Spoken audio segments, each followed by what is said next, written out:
what the United States of America, what's the fascination with free labor and slavery? Like, why?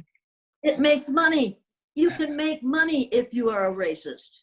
You It's can a make money so money-making many proposition. ways. Well, you So, make money in big pharma makes a whole bunch of money. They can charge you an immense amount for any pharmaceutical product that you can get far cheaper in Mexico or Canada. You can sell cheap, awfully horribly built homes to people in Black communities and force them to live in ridiculous situation and charge them a ridiculous price for that and pay them too little for them to make their payments. And if they make their payments, they may be able to afford food and clothing and housing for their families, but there's no guarantee. So they go into debt. So then eventually you can pick that house up and sell it to a person who is a middle-class person for whom you will help, and you will help them to build a better home. But you can make money off people until they get smart enough to say no, or until they make enough money to put a stop to it. But we'll see to it that they don't get to that point if we possibly can. We like the idea that we can pay them less because, after all, we brought them over here from Africa. They should be glad. They should be glad they're living here instead of in Africa. No, that isn't what I should be glad about. Absolutely not. I remember, and I read a lot, and I read that Abraham Lincoln at one time said, those people are on their own back in Africa. Well, I also found out in the last few years that Abraham Lincoln was a Melungeon. He was part Black, part white, and part Cherokee Indian. Now you think of a picture of Abraham Lincoln. You see the length of his arms. You see the length of his legs. You see his face. You see the color and texture of his hair. Then you tell me that he is British or Scottish or Irish or German. Doesn't work. It doesn't work. He was born in Kentucky, in an area in Kentucky where there were a lot of people who were a mixture of those three color groups or those three nationalities, whatever you want to call them. They weren't different races. They just were different groups of people. And he was a Melungeon, as I understand it. Now, I read that and I believe it. And I looked back at him and I looked at what he said and what he had done. And I think, oh my God, why didn't somebody tell me this a long time ago? So now when people say, I say to groups, who was our first Black president? And they all say Barack Obama. And I say, actually, no. Abraham Lincoln was our first Black president. And it ruins the meeting. They absolutely refuse to give credence to such a thing. Black folks delighted. He's one of ours. He was. And when he was a child in Kentucky, they called him the N-word because that was a commonly used word at that time. Now, there's somebody out there right now saying, that's not true. It's not true. Well, if they dig him up, you'd find out that it is true. But we don't want to know the truth about that. And we don't want to know that Dwight Eisenhower had a Black forefather. And we don't want to know that every one of us had a Black ancestor. Every human on the face of the earth came from the same modern human beings who were Black. Now, in your opinion, let me ask you this. Is there a more responsible way to deal with racism or to carry out civil disobedience? Well, yeah, there is. It's perfectly simple because I think simply tell the truth. Simply tell the truth. Tell the truth about the fact that those first modern human beings were able to populate every landmass on the face of the earth without any modern technology. And then tell me that Black people aren't as smart as white people. Try that on. It's time for people to know the truth. If we'd simply tell the damn truth, that would solve our problems. But if I tell the truth, when I told the truth in my classroom, the reason I didn't lose my job is, number one, I was white, I was female, and I could teach that chair to read if it had a mouth. They didn't want to lose me, even though I was slightly crazy because I had talked about the fact that white people aren't white and they aren't any better than anybody else. And they were willing to put up with that as long as I taught every child to read. Now, you spoke about telling the truth, and for decades now, you have been somewhat of the OG of disruptors within this oppressive system of ours. What gave you the courage? What motivated you or led you into like having the gall to actually step up and do, as you said earlier, the right thing? Martin Luther King Jr. was dead, assassinated because he and Malcolm X were getting together. And if they had gotten together, those two men and their followers would have changed the situation in this country. So they had to die, and they were both assassinated. And I knew that what we did was absolutely, totally, and entirely wrong. It was unhealthy, it was inhuman, and it was not what the things possible, the wonderful things we said about this country, what we believed in, it was in opposition to every one of those things. And I couldn't go into my class in the morning after he was killed and just say, well, he's dead. My kids said, hey, they shot that king last night. Why'd they shoot that king, Mr. Elliott? I said, we're going to talk about that. So we did the things you have to do first thing in the morning. First we said the Pledge of Allegiance, the flag with the word under God in it, for God's sake. When I was a kid, under God wasn't in the pledge because we believed in the separation of church and state. But during Dwight Eisenhower's reign, the Knights of Columbus lobbied him to get the words under God inserted into the pledge, thereby make it into a little prayer that every child has to stand up in the morning and say the Pledge of Allegiance to the flag with the words under God, and they do not belong there, and they need to come out. Then we sang God Bless America, which is a prayer, but it's got a lot of rhythm, and kids are happy to sing God Bless America. And if you don't believe it's fun, then listen to Kate Smith singing it. It is nothing but fun. We did that, and then we started to talk about the killing of Martin Luther King Jr. And I decided the night before that if my kids didn't understand what we were talking about when we talked about this death, that not only was I going to teach them the Sioux Indian prayer that says, "Oh, great spirit, keep me from ever judging a man and walked a mile in his moccasins," I was not only going to teach them that prayer, I was going to arrange to have it answered for them. Because I had decided that I was going to do what Hitler did. I was going to separate my group on the basis of the color of their eyes. One of the ways you got thrown into the gas chamber during what's come to be called the Holocaust was having brown eyes. If you had brown eyes but a good German name, they threw you into the gas chamber because they thought you might be a Jewish person who was trying to pass. And so I didn't invent this exercise. I copied it from Adolf Hitler. So the next morning, then after these kids said, okay, I said, what do you kids have any idea how it would feel to be black in this country? No. I said, would you like to know? It was like, yeah, we've already gotten on spelling and handwriting. Keep this fool talking all day and we won't have to learn anything all day long. You know you did it. You did it in social studies class because the teacher was a coach.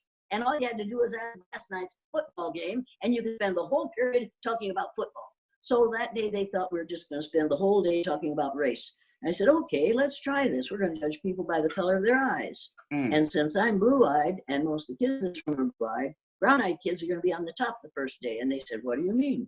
I said, I mean that blue-eyed people aren't as smart as brown-eyed people. They're as clean as brown-eyed people. They're as civilized as brown-eyed people. And then little brown-eyed Debbie sitting in the front row looked up at me. She said, you're that teacher here if you got them blue eyes. And I thought, so this is what it is. This is how it feels. That kid now has power over me because of the color of her eyes. She has more melanin in her eyes than I have in mine, so that makes her smarter and brighter and a better person. Holy sweet Jesus, what have we done?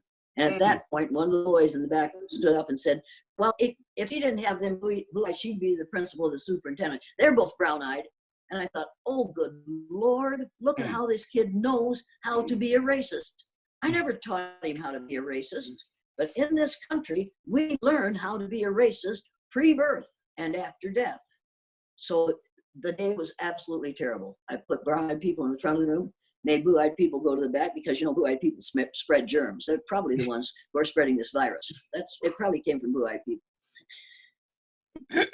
Sounds ridiculous, doesn't it? It does. We've done that kind of thing during the second. That's kind of the type of thing you gotta hear yourself say it, in order for you to really grab a hold of the preposterous nature of it. And I think that's the beauty of your exercise. Why is it that the value of my brand can be recognized by formal financial institutions, even up to the government? It can be recognized when they need me to do something for them. Right. Now, okay, he's strong in this area. Let's go get him so he could provide this service for us. Right. And we could reap the benefit of the strength of his brand. But when I sit down across from you and I need you to do something for me, now the value of my brand is being questioned. Well, I don't know if it's that big. Oh, man, I don't know if he can he do it again? Well, what else does he have going on? Well, what kind of news, what kind of headlines? They create excuses when I need them to do something for me, but they have nothing but praise when they need me to do something for them. Why is that? This is called the magic of negotiation. The seller's job is to overvalue their asset. Okay. The buyer's job is to undervalue that asset. The negotiation and the magic is to find a win-win somewhere in the middle. Right. But it is your job to believe that you're worth more than you actually are, and to advocate for that. It is the person who is trying to buy or leverage or use your business to get it for the lowest possible price they possibly can so they can make a profit. By the way, none of this is personal. Right. We got to stop taking stuff personal. Okay. This is business. Business is not personal. I go for that. Well, you do know that art comes now. Listen, this is hard for an artist to hear because everything for an artist is personal. I get it. That's by the way, it's a music business. It is the music business. Music. It is the music business. But okay, before it was the music business, it was music. Okay, and somebody who probably could not cut it as an artist or a maker of music said, well, let's just figure out how to create a business from this. I love this conversation. And that's when all the shit came in the game. You dig what I'm saying? So Las Vegas started from the mafia.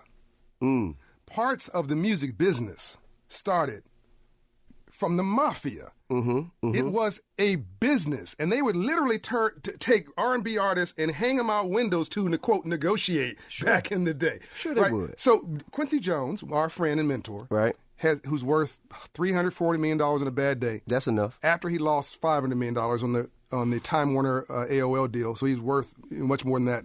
But he says this: if you think you're in the music business and you don't own music rights, publishing rights, licensing rights, you're actually not in the music business. You're a temporary performer.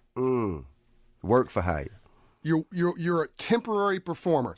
You're completely replaceable because like a plumber. Worse, the plumber is actually in control of a unique talent that's necessary for life. A temporary entertainer can go out of vogue tomorrow. Right? You've been in this game so long, you're now a veteran and an elder statesman, and you're relevant at the same time. That's brilliant, but most people cannot do that. So Quincy Jones realized that it was about ownership. We forget, I hate to say it this way, a church is probably the most noble form of a business. Noble? But it is a business. Why do you say it's noble? Well, I believe the churches are okay. I believe the churches have a noble calling. I think the church of Reverend. I think the church. I'm gonna trip you up here. The church where Andrew Young pastors is noble. Yeah. The church where Dr. King pastored was noble. This is where you find some common ground. We understand there's a lot of folks pimping the pulpit. They are exceptions to the rule, though. But my point was, without that weekly passing of the plate to pay lights, mortgage, salaries of the secretary of the church, they can't survive either. Whatever it is you want to talk about in the course of your day is a capitalist model. Even if you want to distribute money like a socialist, you got to first collect it like a capitalist. What I'm saying is we don't have our business management hat on. That black artists, but black artists in particular, I need for them to see themselves not just making money, but building wealth. And you build wealth in your sleep. You make money during the day, but you build wealth in your sleep. This building is making money for you when you're sleeping. This show everything you're doing today, TV shows. I can't go home and turn on a TV set without looking at you, right? That's making money when you're asleep, right? And so you've got to find ways, whether it's stocks, bonds, investments, franchises, licensing rights, something to build wealth and not just get paid. And an emotion around your music confuses you with the business behind that emotion. There's somebody taking advantage of your talent. That's right. And that needs to be you, is my point. That's real. It's not either or, it's both. So all the folks who become billionaires in your space didn't make it on singing, dancing, rocking a mic, running a basketball, football. They did it with the business side of that piece once they had a brand. Jay-Z, all these folks we know about. Added revenue stream. Amen. Yeah. So all I'm just saying is we never got the memo on money, man.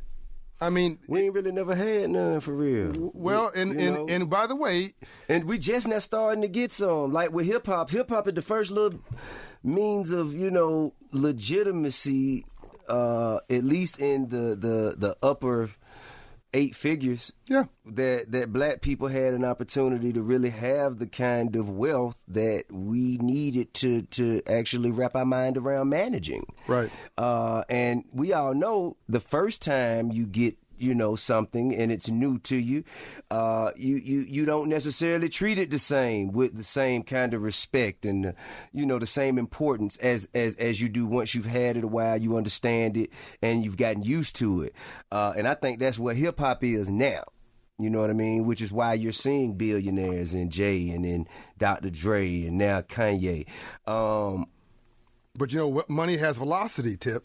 Okay. So if you don't have financial literacy in the front end or you don't learn the lessons in the middle, right, velocity means that money's not slowing down when it hits your wallet. So if you don't have financial literacy, let's start with the positive. You do have financial literacy. They become the tip model. Stocks, bonds, investments, business, reinvesting in your education.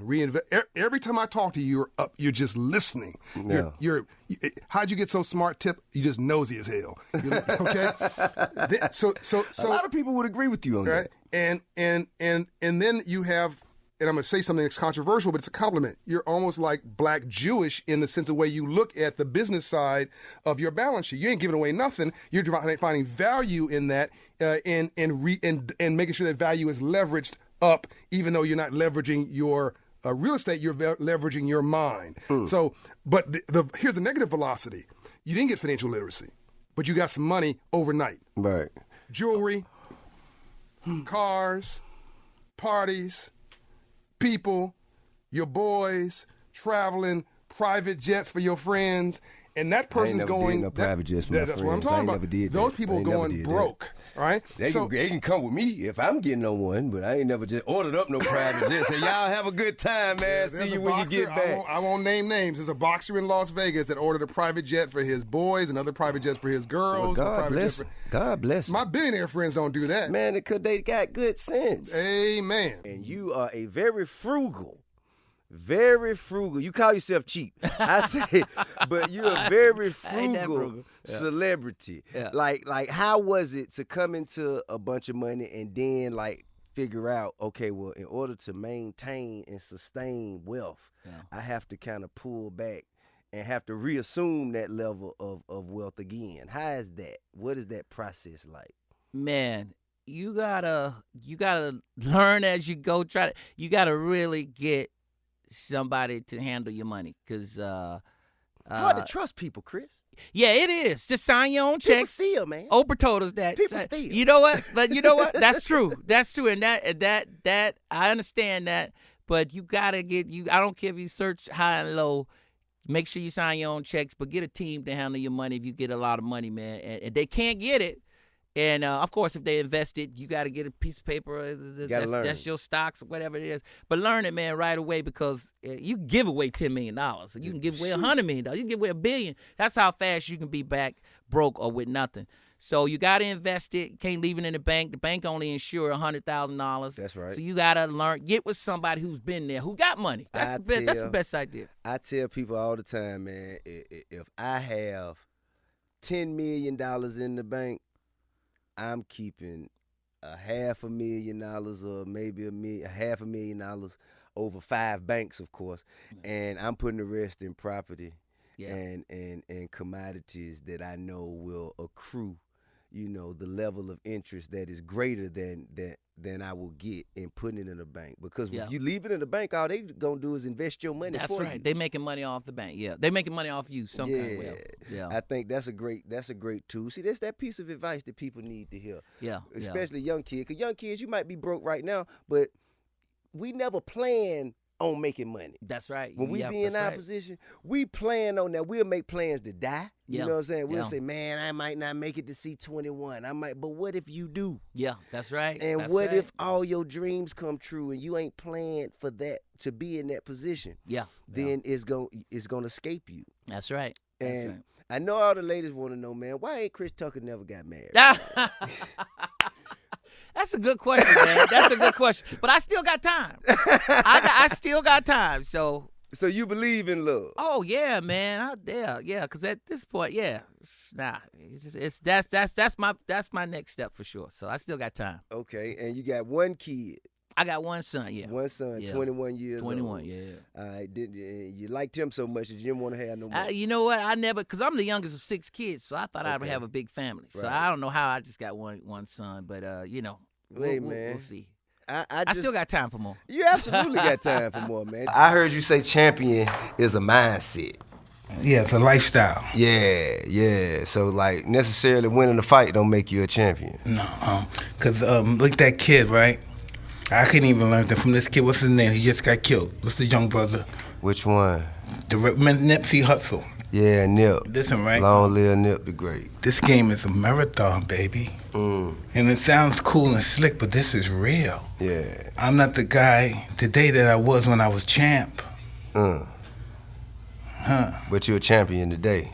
Oh, more so than you were when you actually held the belt. Back then I was just champion by name, by word. I wasn't no champion when I had the belt. Right. I wasn't no champion. Right. I think, in a lot of ways, man, we kind of fit ourselves into success and that kind of, we be seeking validation. Oh, that was dedication, hard work. Yeah. That wasn't no champion. Right. Nah. That was the result of muscle memory and natural ability. Yeah. But see, champion is actually like formulating your thoughts and directing your efforts and energy toward living a better life and kind of. Absolutely. Champion got to get beat up too. Yeah. You can't be a champion unless you're not beat up and dragged in the dirt and kicked in your balls. With no struggle, there's no progress. No way. I think that's a lot of things that the kids today, like, they expect instant gratification. There's no such thing. Yeah. It doesn't exist. Right. It's an illusion. Yeah. And they got this thing called clout. You know what I'm saying? Where people do it for the gram or do it online, but it isn't a true reflection of their real life. So that is the illusion of success. Yeah. You know what I mean? Motherfuckers want the success, the look of success, without the sacrifice that comes with success and without the extra hard work that has to go into success. It's just your perception of success. Absolutely. No other success to me. A guy like me, Mike Tyson. Right. Me, this is what I'm doing here. This is not success for me, really. This is my dedication, working hard. This is me suffering. This is me losing 70 pounds to represent my company, to look good for my company. This is my ego. Right. I mean, so going from the youngest heavyweight champion in the world, and assuming at your high point, like, how much bread you think you, like, you know what I'm saying, you had commanded at your at the height? I don't know. From what perspective you're talking about? Well, I'm just saying, like, as a youngster, before you evolved into, your present perspective, right? Before you evolved as a man and went through your metamorphosis, early on, as the young heavyweight champion of the world, how much money had you assumed at that point in your life? A couple of $100 million. All right. So a couple $100 million. Because I always say that you can really, really tell a person who came from nothing, gained it all, lost it all, and got it back again. A person that did everything right, to me, that's, it's just not really, it's not It's not fun to watch. No, listen, that's an awesome game to play. That's to live the game. You say the game where I never been arrested, I never got in trouble. Right I'm the on. person I am. That would have been a great game that I played. Yeah. I would have loved to been able, sophisticated enough. Let me say that I would love to have been sophisticated enough to play that game. Right. I wasn't. Right. I wasn't born with the sophistication. I wasn't born with the know-how. I was born with my rawness. Right. My rawness expressed who I was. I think you was, man. I think it was the elements. You know what I mean? No, I had to go through what I went through to be who I am. That's real. You know? That's real. I had to find out who I was to find out who I was not. And that's a lot of things that I think that, like, being honest with oneself and realizing, having a sense of self early on. That's a tough project, you know. That we want to do everything else, but what we do avoid more than anything, are human beings. We avoid knowing who we are. Yeah. We invest so much in somebody else to help somebody else, but we don't want to invest in to find out who we are. We may not like ourselves. Then we don't know how to fix ourselves. Yeah. You know. That's real shit. So to evolve from that lifestyle, how does it feel to lose 250 million, a couple hundred million, Mike? Around 4. How the fuck does that feel, Mike? Liberating. Like the Joker setting a pile of money on fire. Yeah, it's real liberating. And what were some of the greatest lessons that you learned from that process? I don't know. That money's meant to share with your friends. Okay. That's less fortunate than you. Okay. How do I feel? Look, really, tell us. All right. Me and you talking, right? Yeah, absolutely. It's me and you, 2 niggas, right? That's right. From the gutter, right? That's right. All right. I got $400 million, right? Mm-hmm. Now, how do I feel that I have it and you don't? That's some real nigga shit, Mike. No, how do I feel? Do I feel I'm flyer than you? How do I feel? I mean, if you I should be fucking flogged. I should be living in pictures. And I should be flogged every fucking day. Right. That's just what it is. So if I have that money, I can't give it away fast enough. I can't buy enough cars for pretty girls. That's just who I am. Right. I mean, shit, bro. I think if you are a man of integrity, you want the same for your brother as you do for yourself. 100%. You dig what I'm saying? 100%. You have to. But you got to it got to come with the knowledge, the same knowledge that you have and the same effort that you put in to have the same that you have. I don't know. Everyone gets knowledge at different times. Okay. People grasp knowledge at different times. We won't all grasp it at the same moment. That's real. And it's just meant.